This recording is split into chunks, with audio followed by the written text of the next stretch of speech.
నిజం 4 అడుగులేసేలోపు అబద్ధం 6 అడుగులు చుట్టొస్తుంది. నిజంతో కూడిన వార్తలు చచ్చిపోయినాయి, నేరేటివ్ థింకింగ్తో కూడిన వార్తలు మాత్రమే ఉన్నాయి. ఏదైనా ఒక గొడవ జరిగితే ఈ గొడవ ఎందుకు ప్రారంభమైంది, ఎలా ప్రారంభమైంది, ఎవరి వల్ల జరిగింది అనేది డెప్త్గా తెలుసుకుని లేదా చూసి వార్తలు రాసేవాళ్ళం మొదట్లో. ఇప్పటి పత్రికలు చూస్తుంటే అసహ్యం వేస్తుంది. సాక్షినేమో మొత్తం వైఎస్ఆర్ కాంగ్రెస్ పార్టీ వాళ్ళ మీద టీడీపీ, జనసేన, బీజేపీ దాడులని రాసుకొచ్చింది. అదే సందర్భంలో ఈనాడునేమో తెలుగుదేశం వాళ్ళ మీదనే వైసీపీ వాళ్ళ దాడులని రాసుకొచ్చింది.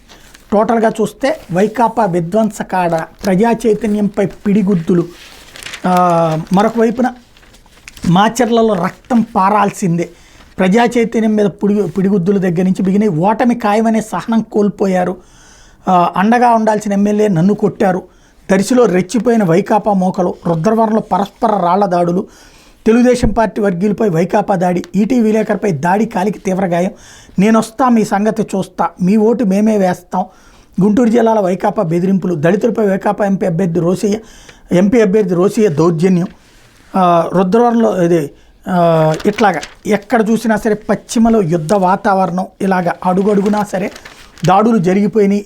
అంతా కూడా వైసీపీ వాళ్లే బరి తెగించారు అన్నటువంటి ఎన్నికల వేళ వైకాపా విధ్వంసకాండ, దౌర్జన్యాలు, బెదిరింపులు, అధికార పార్టీ నాయకుల వికృత పర్వం, వైకాపా శ్రేణుల వీరంగం, తెలుగుదేశం పార్టీ ఏజెంట్లపై దాడులు, ఇవి ఏదైనా సరే ఏం జరిగింది అనేది మాత్రం ఒక చోట వైసీపీ వాడు రెచ్చిపోయాడు అదే రాయి, ఇంకో చోట తెలుగుదేశం వాడు రెచ్చిపోయాడు అదే రాయి, లేదా మొదట తెలుగుదేశం వాడు గొడవ పెట్టుకున్నాక వైసీపీ వాడు రెచ్చిపోయాడు అదే రాయి.